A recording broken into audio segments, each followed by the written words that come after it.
네, 오늘 섬길 자를 택하라라는 제목으로 하나님 말씀 증거하겠습니다. 우리 인생에 여러 가지 선택이 있지만 사실 가장 중요한 선택은 우리가 누구를 섬길 것인가, 누구에게 소속될 것인가를 선택하는 일입니다. 사람은 무신론자라 할지라도 무언가를 섬기고 있죠. 사실 무언가를 의지하거나 계속 생각하거나, 그래서 염려하거나 걱정하는 것조차도 그게 나를 다스리고 내가 그것을 섬기는 개념으로 설명할 수 있겠습니다. 신이 없다고 생각하는 사람은 신이 없다는 그 신념을 자기의 신으로 섬기는 것일 수도 있겠죠.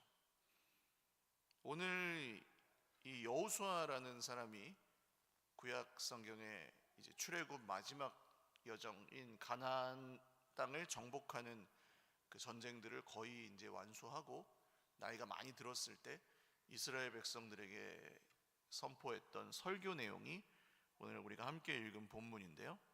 여기에는 여호수아가 백성들에게 결단을 촉구하면서 하나님을 섬기라고 결단을 촉구하면서, 그럼 그 하나님이 어떤 분이시냐라고 이스라엘 역사를 쭉 망라하면서 아브라함으로부터 지금까지 역사를 쭉 보여주면서 하나님이 우리에게 이스라엘 백성들에게 어떤 분이신지를 설명해 줍니다. 물론 이게 하나님께서 말씀하신 것으로 따옴표로 묶어야 되는 부분인데 2절부터 13절까지가 그래서 13절까지 말씀이 이제 하나님 말씀이고 내가 이렇게 나오죠. 그래서 하나님이 어떤 분이신지, 하나님이 어떤 분이시기에 우리가 섬겨야 하는지 우리 오늘 동일하게 하나님께서 우리에게 주신 말씀으로 받고 또 그렇게 섬기면 좋겠습니다. 첫 번째로 하나님은 결단하게 하시는 분이십니다. 결단하게 하시는 하나님이십니다. 우리에게 결단을 요구하십니다. 아브라함이라는 사람이 처음에 하나님께 부르심을 받고 자기가 살던 고향을 벗어나서 너는 너의 본토 고향 친척 아버지를 떠나서 내가 너한테 지시하는 땅으로 가거라 말씀하셨을 때 아브라함은 그게 쉬운 일이 아니었습니다. 지금은 어디를 가든지 군대도 있고 경찰도 있고 국경도 있고 치안도 유지가 되고 하는 시대이지만 고대에는 그렇지 않았거든요. 그러니까 자기가 살던 마을 밖으로 나가면 누가 자기를 죽이고 다 가져갈지 모르는 거예요. 아브라함은 그런 두려움에 평생 시달렸습니다. 이집트에 내려갔을 때도 그래서 자기 아내를 누이 동생이라고 거짓말을 했고, 블레셋에 갔을 때도 블레셋 왕 아비멜렉에게 자기 아내를 누이 동생이라고 거짓말을 했던 이유는 자기를 다 죽이고 아내와 재산들을 빼앗길까 봐. 그런 시대의 그런 상황에서 자기가 살던 곳을 벗어나서, 제가 늘 이렇게 A4지로 예를 드는 자기의 그 삶의 이해 방식과 틀, 관점, 그 테두리를 벗어나서 하나님께서 원하시는 곳으로 가는 것은 쉬운 일이 아니었어요.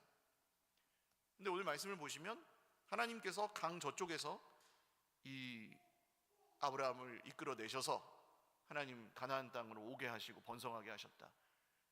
강을 건너게 하시는, 바다를 건너게 하시는 그런 사건들이 이스라엘 역사의 아주 중요한 어떤 길목마다 나타납니다. 건너가야 돼요. 아브라함은 그 유브라데강 건너편에 살던 우상 숭배자였는데 거기서 건너와야 했습니다. 거기서 그냥 사는 선택도 있었습니다. 아버지가 하던 우상 숭배를 따라하며 하나님이 있든지 말든지 내 맘대로 살 거야 하면서 거기서 그냥 사는 방법도 있었습니다.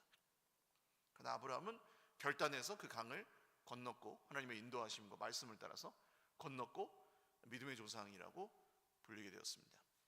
모세를 이제 그 아브라함과 이삭과 야곱을 거쳐서 야곱의 아들 중에 요셉이라는 사람이 먼저 이집트에 가서 총리 대신이 되어서 그 흉년을 예비했고, 야곱의 식구들을 전체가 다 이집트로 이주해서 거기서 큰 민족을 이루게 됩니다. 그리고 430년이 지난 후에 모세를 따라서 다시 가나안 땅으로 오게 되는데 이것을 출애굽이라고 하죠.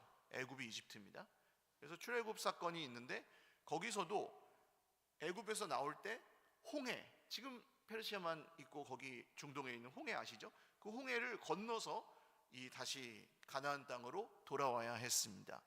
그러니까 강을 건너는 일이 또 있죠. 바다를 건너는 일이. 근데 그때는 더 긴박한 상황이었습니다.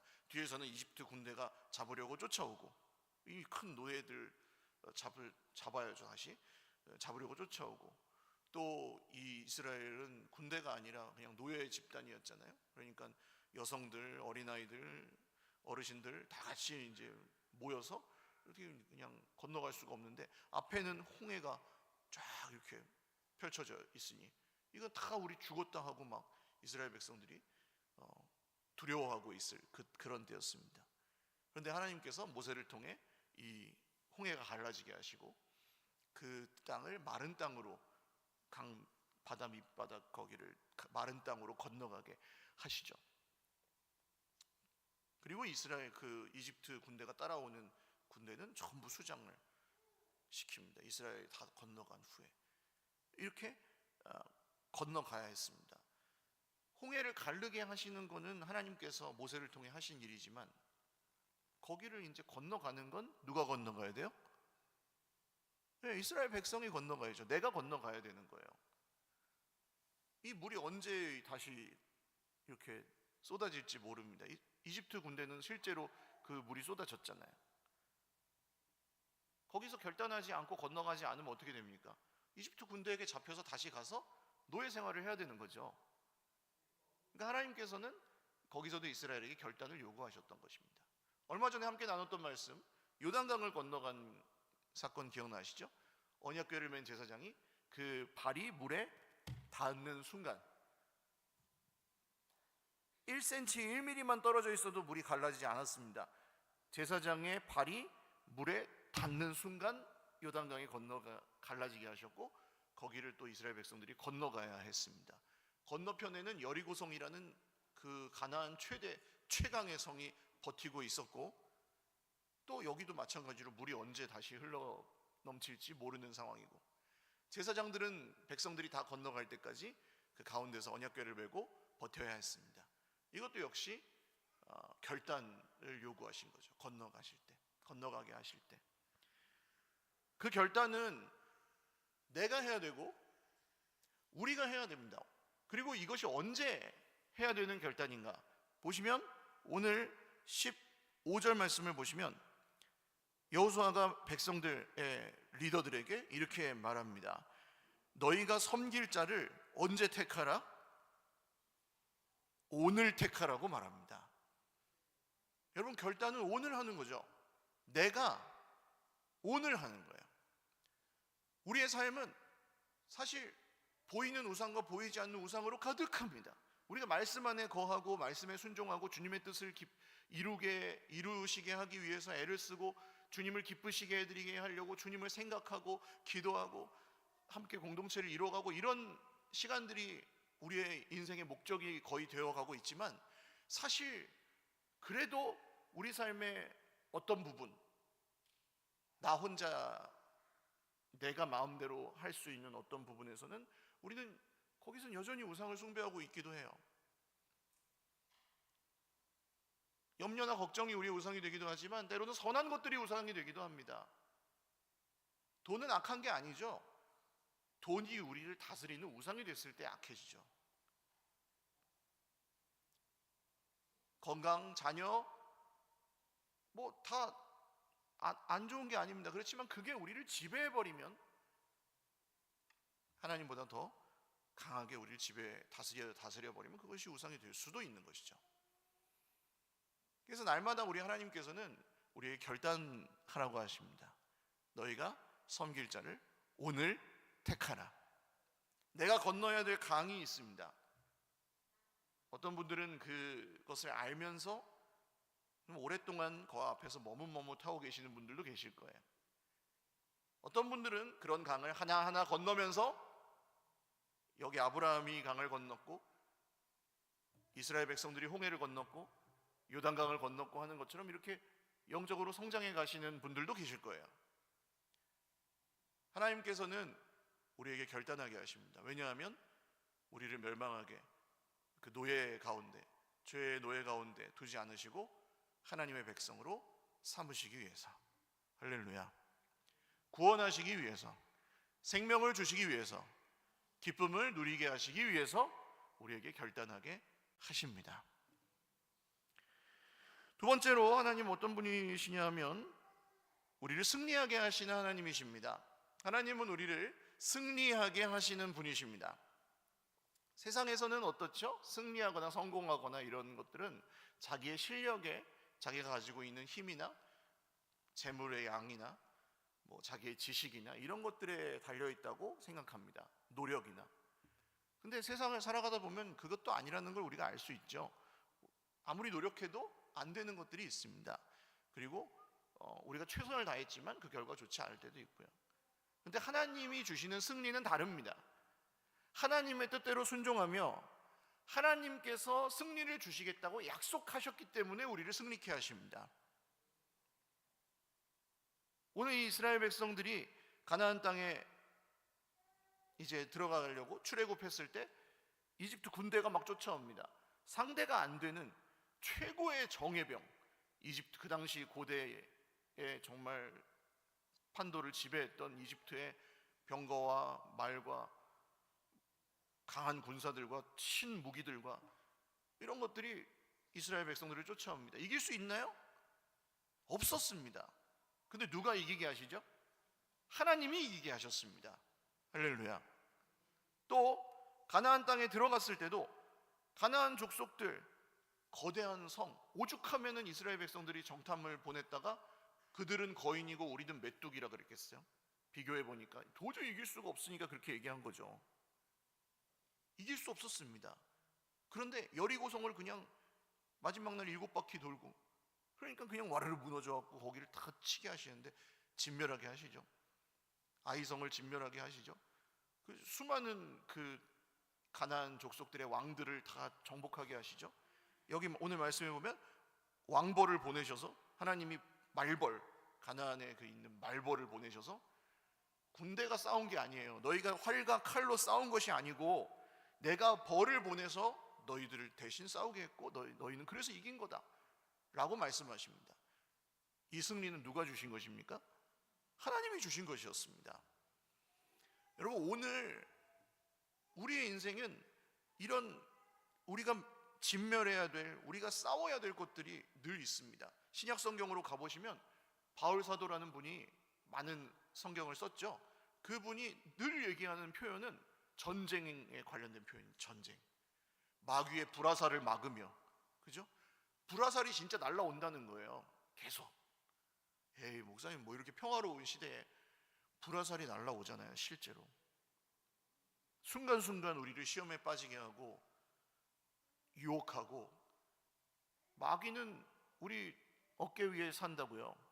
마귀가 여기서 넌 안 돼, 넌 그래서 안 돼, 넌 이래서 안 돼, 돈이 없어서 안 돼, 넌 성공하지 못할 거야, 넌 뭐 하나님께서 널 싫어하셔, 뭐 이런 얘기만 마귀가 여기서, 쟤는 잘하는데 너는 이렇게 참 못하네, 넌 그러니까 안 돼, 하나님께서 널 기뻐하지 않으셔, 해도 안 될 거야, 기도해도 소용없어, 이런 소리만 계속 마귀가 하죠. 이 시험이 보이지 않는 영적 전쟁이. 근데 이 전쟁의 결국 관건이 뭐냐? 하나님을 의지할 거냐? 아니면 그 마귀의 꾀임에 넘어갈 거냐? 그죠? 세상의 그 소리에 따라갈 거냐? 하나님의 말씀을 따라갈 거냐? 거기에 우리 이 전쟁의 승패가 걸려 있지 않습니까? 그래서 이 전쟁에 승리하기 위해서 우리가 할 것은, 우리의 힘을 키우고 막 우리가 무기를 준비하고 작전을 준비하는 게 아니죠. 그럼 무엇입니까? 우리에게 승리를 주시는 하나님을 의지하는 것입니다. 하나님을 의지하고 신뢰하는 것입니다. 이길 수 없어 보입니다. 안 될 것 같습니다. 그럴수록 하나님을 더욱 신뢰하는 것입니다. 내 힘이 부족합니다. 내 힘으로 안 됩니다. 내가 가진 것으로 할 수 없는 일입니다. 그런데 이것이 하나님의 뜻이고 하나님의 일이라면 그것을 이루십니다. 하나님은 하나님이 승리를 주시는 분이심을 그때 믿어야 되는 거죠. 목사님 아니던데요. 그 하나님께서 기뻐하시는 일 뭐 이렇게 내 인생에 잘 안 되던데요. 만약 하나님께서 기뻐하시는 일이 아니라면 그 일은 하지 말아야죠. 할렐루야. 하나님께서 기뻐하지 않으시는 일은 하지 말아야 하는 일입니다. 그게 잘 되면 더 저주입니다. 하나님께서 시키신 대로 하지 않는데 그게 잘 되면 그것은 오히려 저주에 가깝습니다. 다음에도 또 그럴 거 아니에요. 계속 그럴 거 아니에요. 근데 하나님께서 시키시는 일, 하나님께서 기뻐하시는 일이라면 우리는 도전해야 됩니다. 그리고 하나님께서 승리를 주실 것을 믿어야 됩니다. 지금 당장 안 되는 것처럼 보여도 낙심하면 안 됩니다. 그 이유는 예수님의 십자가에서 찾을 수 있습니다. 예수님도 십자가에 죽으실 때 실패한 것처럼 보였습니다. 로마의 강력한 힘과 유대 제사장들의 그 간악한 괴계에 예수님이 패배하신 것처럼 보였습니다. 그런데 그렇지 않고 3일 만에 예수님은 다시 살아나셨습니다. 역전, 반전, 약속대로 예수님이 승리하셨고 모든 죄와 사망의 저주를 끊으셨습니다. 그러니까 우리에게는 그런 밤이 있는 거죠. 예수님이 십자가에 죽으신 날 밤, 지금 좀 안 되고 있는 것처럼 보이는 때, 하나님의 일인데도 좀 안 되는 것처럼 보이는 때, 그럴 때일수록 오히려 더 하나님이 승리를 주시는 분이심을 믿고 나아가야 합니다. 또한 만약에 우리에게 뭔가 부족함이 있어서 하나님의 일이 이루어지지 않는다고 느껴질 때에는 기도해야 합니다.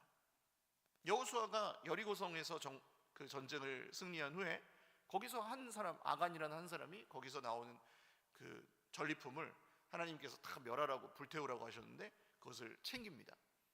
이게 모르죠. 아무도 몰랐는데 이 사실 때문에 그 다음 아이성이라는 조그만 성에서 이스라엘 군대가 완전 대패해버립니다. 여호수아는 너무 낙심이 되고 너무 마음이 힘들었습니다. 하나님, 어떻게 이런 일이 있을 수 있습니까? 우리 여기까지 와가지고 저런 조그만 성에 다치고 하나님께서 우리를 지켜주신다고 했는데 어떻게 이런 실패가 있을 수 있습니까? 너무 낙심이 되었습니다. 하나님 앞에 앉아 있었죠. 하나님, 어떻게 이럴 수 있습니까?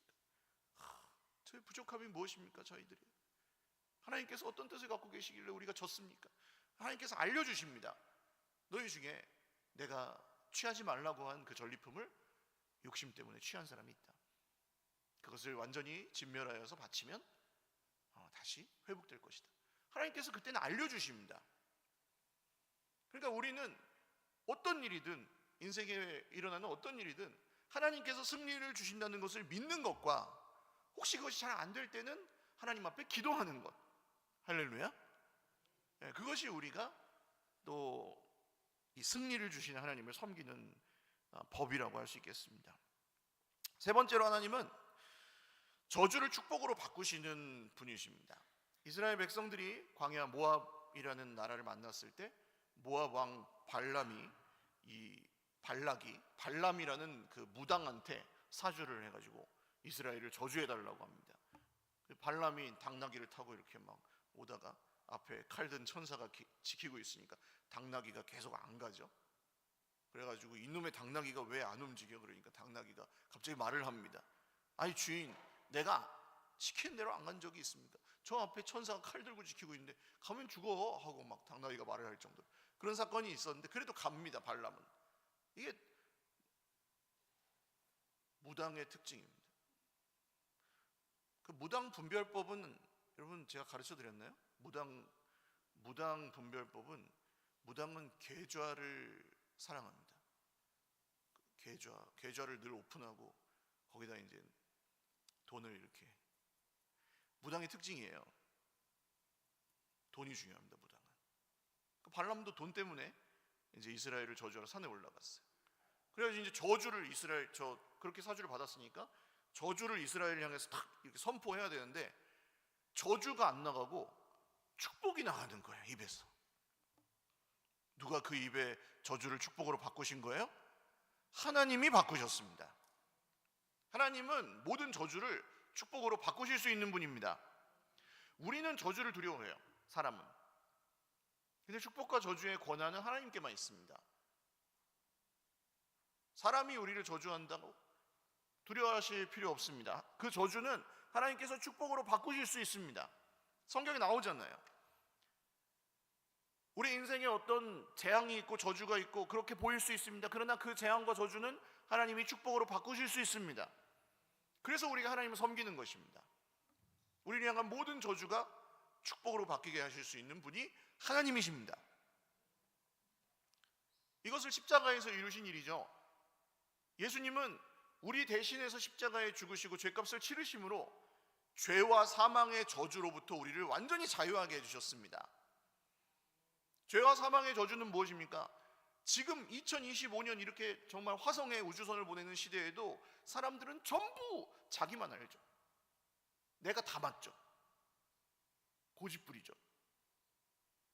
내가 옳다고 믿는 것을 주장하고 내가 의롭게 되기 위해서 현실을 왜곡하고 싸움을 불사하고 폭력을 쓰기도 하고 남을 짓밟고, 그렇게 그것도 가장 똑똑하다는 사람들, 가장 많이 가지고 있는 사람들이 그렇게 하면서 살아갑니다. 자기의 이익과 자기의 의로움을 위해서. 이게 뭐예요? 성경이 말하는 죄, 바로 자기 중심성입니다. 이게 크게는 나라와 나라의 전쟁에서도 벌어지고 있고, 러시아 우크라이나 아직도 싸우고 있잖아요. 몇 년이 지났는데 지금도 죽이고 있어요. 근데 이 전쟁에 명분이 없어요. 왜 싸우는지 모르고 싸우고 있어요. 계속 명분이 있죠. 밑에 그들의 이익, 누군가의. 또 나라와 나라만 그런 게 아니라 작게는 가정에 정말 서로 사랑하는 평생의 약속을 하고 만난 가정에서도 부부간에 자기의 중심성이 그렇게 충돌하기 시작하면 그게 뭐가 되죠? 부부싸움이 되는 거죠. 내가 맞아? 내가 맞아. 아니야, 내가 맞아. 내가 더 억울해? 아니야, 내가 더 억울해. 내가 더 의로워? 내가 더 의로워. 그렇게 주장하기 시작하면 서로 사랑하기로 한 약속은 온데간데 없고 싸움이 일어납니다. 이게 죄의 저주예요. 사실은 우리 인간에게 절대 스스로 끊을 수 없는, 오히려 그렇게 살면 살수록 더욱 자기중심적이 되는, 그게 인생에 있는 저주라고 할 수 있습니다. 사실은 모든 사람은 자기 자신을 우상으로 섬긴다고 봐야죠. 그런데 예수님이 그 저주로부터 우리를 자유하게 하셨습니다. 이는 그리스도 예수 안에 있는 생명의 성령의 법이 죄와 사망의 법에서 여러분을 해방하였습니다 라고 로마서에 바울이 선포합니다. 그래서 우리는 더 이상 자기중심성에 매여서, 우리 그것에 영향을 받긴 하지만 여기에 매여서 살지 않습니다. 정말 다른 방식의 삶을 살죠. 예수님을 주인으로 모시고 사는 사람들은 남을 해치지 않아요. 해치려고 하지 않아요. 사랑하기 위해서 살지 내가 뭔가 받기 위해 살지 않아요.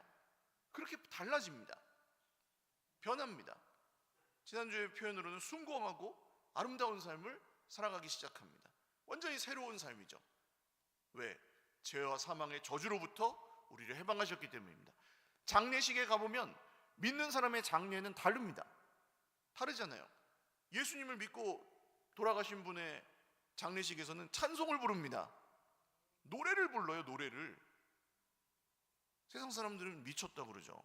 무슨 사람이 죽었는데 고글해야지 노래를 부르냐고 하겠죠.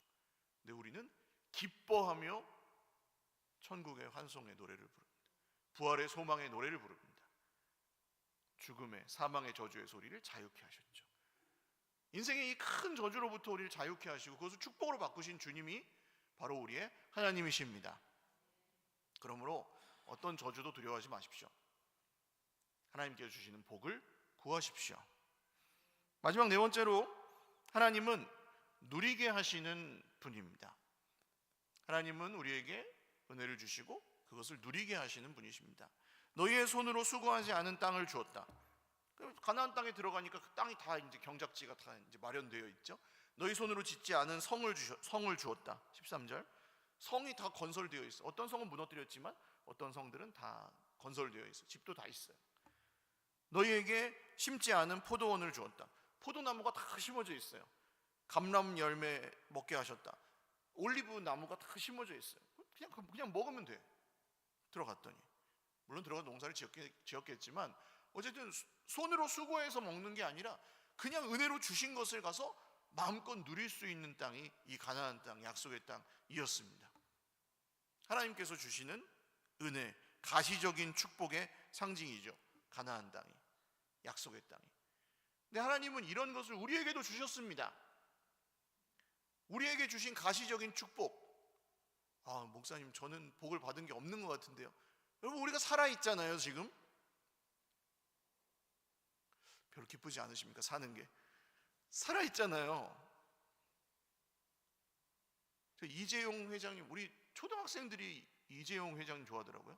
삼성전자 제드래곤이라고 하면서 이재용 회장님 좋아하는데, 이재용 회장님도 24시간이고 우리도 24시간이에요.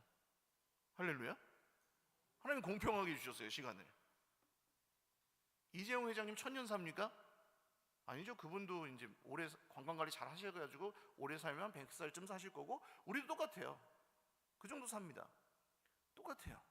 공평하게 주셨습니다. 우리 삶의 자원들을. 물질의 차이가 좀 있죠, 그분하고 비교한다면. 그러나 오늘 우리가 먹을 것과 입을 것을 주십니다. 광야에서 너희가 거주하였느니라. 광야에서 살 수 있게 해주셨다는 뜻이거든요. 광야에서도 살 수 있게 해주셨다. 하나님이 우리에게 주신 것들, 안 주신 것을 세어보면 시험에 듭니다만 주신 것을 세어보면 감사가 나옵니다. 그리고 우리 인간은 이거에 정말 강해요. 율법, 구약에서 율법이라고 표현하는, 이거 해야 돼, 하지 말아야 돼, 잘해야 돼, 열심히 해야 돼, 넌 왜 쟤보다 못했어, 이런 거에 너무 강한 거예요. 왜냐하면 그걸로 자기의 의로움을 증명하고 다른 사람을 또 이기고, 뭐 이런 세상의 논리가 우리 삶에 자연스럽게 배어있기 때문이에요. 그 시키는 대로 하고 하지 말고 뭐 이런 것들로 머릿속에 가득해요. 그러니까 사실 늘 쫓기는 거예요. 아니, 이 파주 운정 이런 데서 중학생들이 자살을 하기도 해요. 학업 스트레스 때문에. 파주에서요. 무슨 강남 대치동도 아니고. 그런 일이 왜 일어납니까? 끊임없는 그 줄 세우기와 서열, 그게 인생의 전부가 아닌데도 그렇게 믿게 만드는 사탄의 계략, 이런 것들에 안타깝게도 너무 고통을 받는 거죠. 근데 하나님은 우리에게 우리의 시간과 우리의 인생을 주시면서 그것을 누리게 하셨습니다. 교회 나올 때 이제 뭐 어떤 분들은 교회 나오면은 막 이것도 자꾸 시키고, 뭐 하지 말라는 것도 많고 하라는 것도 많아서 피곤해서 안 나가요. 이런 분들도 계시는데, 교회 자체가 우리의 특권이에요. 그렇죠? 하나님의 가족 안에 들어가서 같이 살아가고 누릴 수 있다는 것은 우리의 엄청난 특권입니다.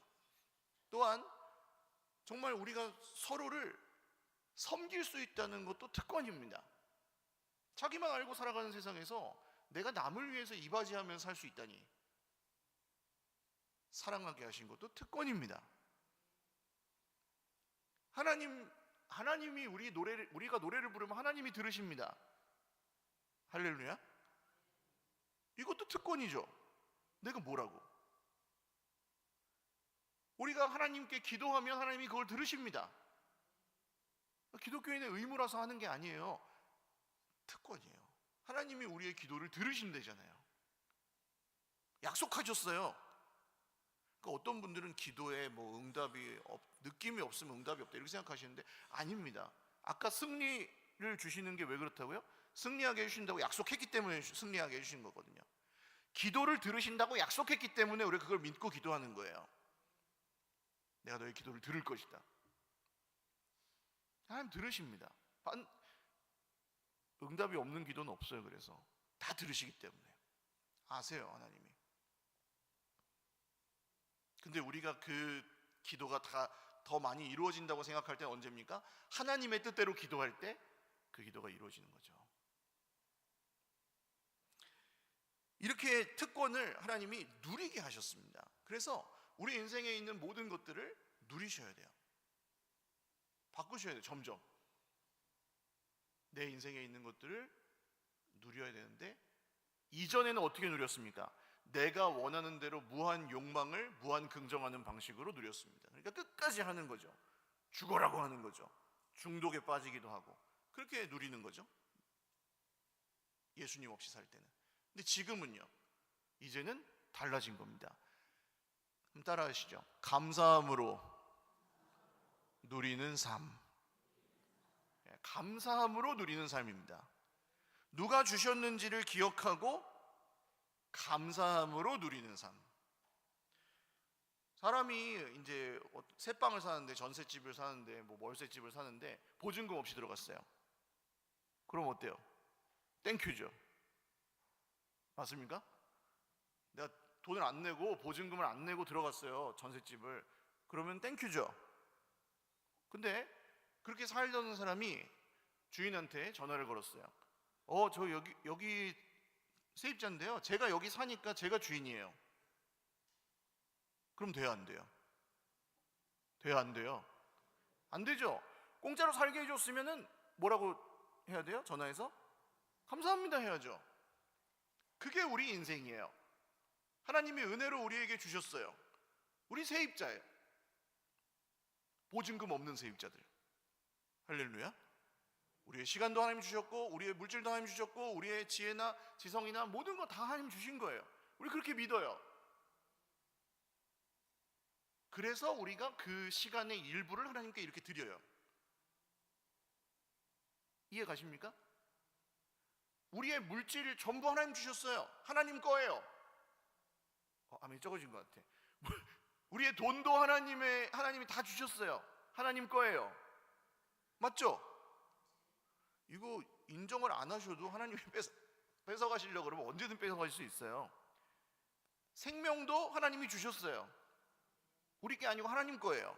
하나님이 살게 해주신 때까지 사는 거예요. 부활할 거고. 하나님 거예요, 전부. 하나님은 우리에게 전부를 주십니다. 아들의 생명을 주셨어요. 전부를 주신 거 맞아요, 틀려요? 맞죠? 근데 우리는 하나님이 아니잖아요. 그래서 어떻게 합니까? 일부를 드립니다. 다시, 하나님은 전부를 주시고 우리는 일부를 드리는 거예요. 그래서 제가 11조도 늘 말씀드리죠. 11조 하는 것 때문에 죄책감을 가지고 11조 내가 못하는 거 죄책감을 든다. 아니에요. 11조를 안 하는 게 죄가 아니에요. 괜찮아요. 하나님이 주신 은혜를 누리면서 사세요. 근데 하나님이 주신 은혜가 전부가, 그 물질이 전부 하나님이 주신 거라고 믿기 때문에 우리는 그 중에 구별해서 내 믿음의 분량과 내 상황과 형편에 맞게 정직하게 내가 드릴 수 있는 만큼을 드리면 돼요. 할렐루야. 그리고 죄책감에서 벗어나실 수 있기를 바랍니다.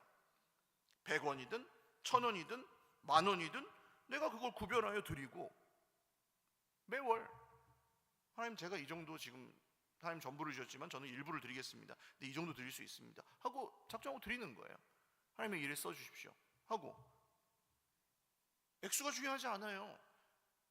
그리고 그 죄에서 벗어나세요. 죄가 아니에요. 너무 오랫동안 그렇게 훈련 받으셔가지고 그 죄책감이 있으실지 모르겠지만 죄가 아닙니다. 그렇지만 아까 말씀드린 것처럼 세입자가 주인님 내가 주인이에요 이렇게 할 수는 없잖아요. 그러니까 당연히 감사함으로 드리는 거예요. 이게 누리는 겁니다. 감사함으로 누리고 우리 삶의 일부를 하나님께 드리는 것. 이것이 그러면 충분해요. 말씀을 맺습니다. 여러분, 하나님은 어떤 분이십니까? 정말 우리가 섬길 만한 분이신가요?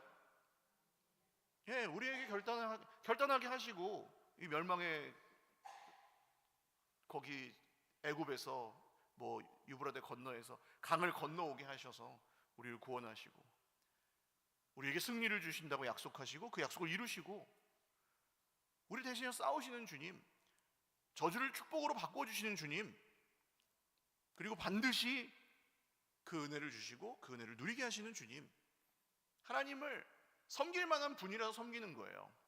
여호수아가 오늘 말합니다. 너희는 오늘 섬길 자를 택하라. 만약에 그 애굽에서 섬기던 신이나 지금 여기 가나안의 신들이 좋아 보이면 그걸 섬겨라. 그러나 오직 나와 내 집은 여호와를 섬기겠노라. 할렐루야. 저는 이게 전도라고 생각해요. 그게 전도입니다. 나는 하나님이 이런 분이기 때문에 섬기지 않을 수가 없어. 나는 하나님이 이런 분이기 때문에 사랑하지 않을 수가 없어. 난 하나님 따라갈 거야. 난 열심히 따라갈 거야. 부족하지만 나는 최선을 다해서 따라갈 거야. 그렇게 살고 있으면 옆에 있는 사람들이 볼 거 아니에요. 기가 막히게 보고 있습니다. 어린 자녀들이 여러분 있으신 분들은 어린 자녀들이 모를 것 같죠? 우리의 어린 자녀들이 우리가 뭘 중요하게 생각하고 뭘 섬기는지 다 보고 있습니다.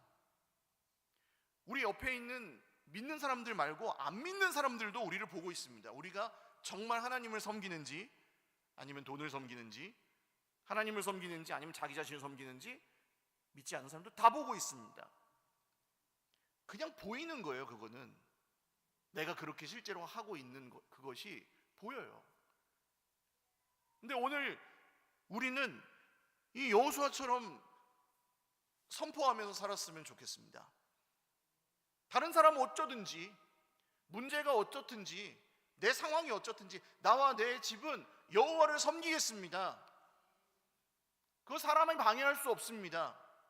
사람의 몇 마디 말이 그걸 방해할 수 없어요. 도망가지 않아. 나는 너 방해하지 마, 걸리적거리지 마. 난 여호와를 섬길 거야. 도망가지 마세요. 사람 때문에 상처받아서 하나님 못 섬기고 교회를 떠나고 도망가지 마세요. 문제 때문에 하나님에게서 뭐를 시험 들었어 하면서 도망가지 마세요. 걸리적거리지 마. 나는 하나님을 섬길 거야. 문제야 걸리적거리지 마. 하나님을 섬길 거야. 나는. 목사님, 저는 부족해요. 부족해요가 만능 열쇠가 아니에요. 나는 부족해도 하나님이 하십니다. 이게 진리예요. 하나님을 섬기고 하나님 주신다고 약속하시니 모든 복과 은혜를 받아 누리는 저와 여러분 다 되시기를 주님의 이름으로 축원을 드립니다. 기도하겠습니다. 하나님, 우리가 하나님의 어떤 분이신지, 우리에게 어떤 일을 하셨는지 헤아려 보니, 기억해 보니 하나님을 섬기지 않을 수가 없습니다. 하나님을 사랑하지 않을 수가 없습니다. 하나님께 순종하지 않을 수가 없습니다. 오직 나와 내 집은 여호와를 섬기겠노라. 너희는 오늘 결단하라. 여호수아의 말이 우리에게도 쟁쟁하게 오늘 들립니다. 주님, 오늘 우리가 동일하게 결단하고 우리에게 정말 이런 놀라운 복과 은혜를 주셔서 모든 것을 주신 하나님께 우리의 정말 최선 진정성을 담은 일부를 드리오니 주여 받아 주시옵소서. 우리도 오늘 결단하며 한번 기도하겠습니다. 하나님 아버지, 주님을 섬기고 제 삶에 있는 우상들을 배격하고 날마다 주님을 닮아가며 따라가며 살기를 다시 한번 결단합니다. 미루고 있었던 어떤 회개와 또 변화들이 저희 삶에 있습니다. 하나님, 주님 앞에 회개하고 변화되고 날마다 결단하면서 더 가까이 나아가기를 원합니다. 사람이나 문제나 상처나 과거의 아픔들이 그것을 방해할 수 없음을 선포합니다. 승리하게 해줄 것이라고 약속하셨기 때문에 승리를 주셨고, 우리의 활과 칼로 싸우지 않아도 왕벌을 보내셔서 싸우게 하셨던, 이기게 하셨던 주님이 우리의 주님이십니다. 오늘 그 말씀을 믿고 의지하는 주의 백성들에게 이기게 하시고 또 이기게 하여 주시옵소서. 우리 한 번 더 기도하겠습니다. 우리도 건너야 할 강이 있지 않습니까? 아브라함이 두려움 가운데 건넜던 그 강, 야곱이 건넜던 강, 출애굽 이스라엘이 건넜던 강, 모세가 건넜던 강, 여호수아와 이스라엘 백성들이 건넜던 요단강. 어떤 분들은 그것을 미루며 수십 년간 그 자리에 머뭇머뭇하지만 어떤 분들은 그 강을 결단하며 매일매일 두렵지만 건너가면서 성장합니다. 주님, 제가 미루지 않겠습니다. 도망가지 않겠습니다.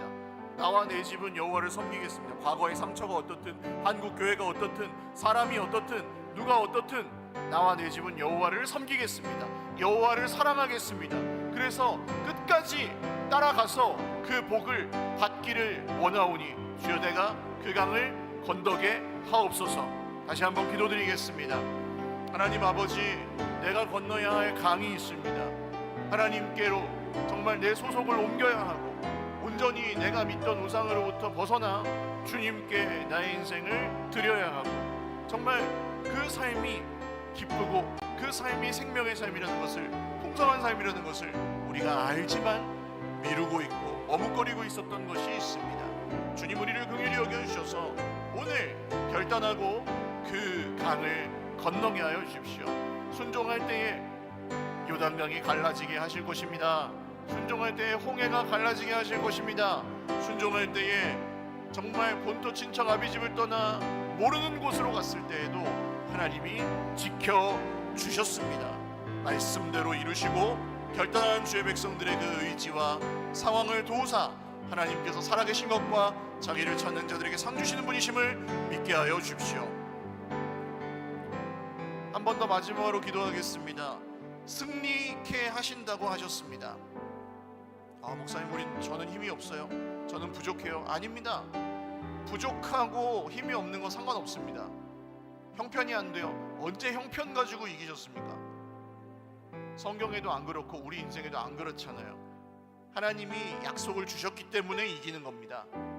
주님의 약속을 믿고 제가 당대하게 싸워 물리쳐야 될 적과 싸우겠습니다. 이기지 못하고 정말 도망다니며 살았던 삶을 이제는 졸업하겠습니다. 주님, 제가 부딪히고 싸우고 정말 그 자리에서 하나님께서 제게 주신다고 약속하신 승리를 믿겠습니다. 내 앞서 싸우신 하나님을 신뢰하겠습니다. 왕벌을 보내셔서 그 왕들을 정복하셨던 우리 하나님을 제가 예배하며 싸우겠습니다. 우리 다시 한번 결단하며 기도하겠습니다. 하나님, 내가 이겨야 될 적들이 있습니다. 나의 정말 속에 있는 깊숙이 숨겨져 있는 욕망들, 욕심들, 정말 내가 버리지 않고 가지고 살아가고 있는 그런 우상들, 죄악된 은밀한 습관들, 주님, 우리가 버려야 될 것들 앞에서 정직하게 주님의 약속을 의지하여 싸우고 주님이 주신다고 약속하신 그 승리를 경험하기 원하오니 주여, 가나안 땅에 들어갈 때 이스라엘에게 주셨던 그 승리와 같은 승리를 날마다 오늘 주의 백성들에게 허락하여 주시옵소서. 살아계신 하나님 아버지, 감사합니다. 하나님은 정말 섬길 만한 분이고 우리가 하나님을 따를 만한 분이고 하나님을 사랑할 만한 분임을 저희가 다시 한번 말씀을 통해 기억해냅니다. 오늘 사랑하는 형제자매들이 결단하고 건너야 할 강, 또 물리치고 싸워야 할 적, 다시 한번 기억하고 결단하면서 주님이 우리에게 승리를 주시는 분이시고 주님이 우리에게 결단하게 하셨으니 강을 건너게 하실 분이심을 믿습니다. 약속의 땅에 들어가 그 모든 복락을 감사함으로 누리며 끝날 주님 오시는 날에 착하고 충성된 종아 잘했다고 칭찬받는 우리 모든 형제자매들 다 함께 그 자리에 서 있게 하여 주시옵소서. 감사하옵고 광야 여정에서 우리를 도우시고 반드시 약속의 땅에 들어가게 하실 예수 그리스도의 이름으로 기도 올리옵나이다. 아멘. 우리 하나님께 영광의 박수 올려드리겠습니다. 다 같이 일어나셔서 아까 드렸던 찬양 후렴하고 예배 마치겠습니다. 날 부르신 뜻 내 생각보다 크고 날 향한 계획 나의 지혜로 측량 못하나 가장 좋은 길로 가장 완전한 길로 오늘도 날 이끄시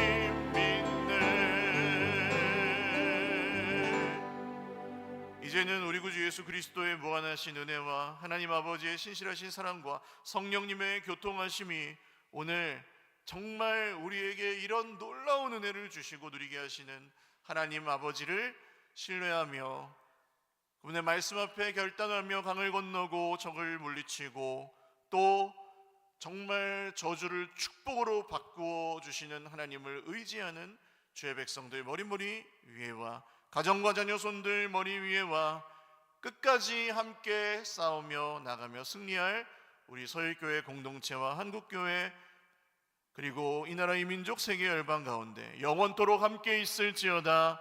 아멘.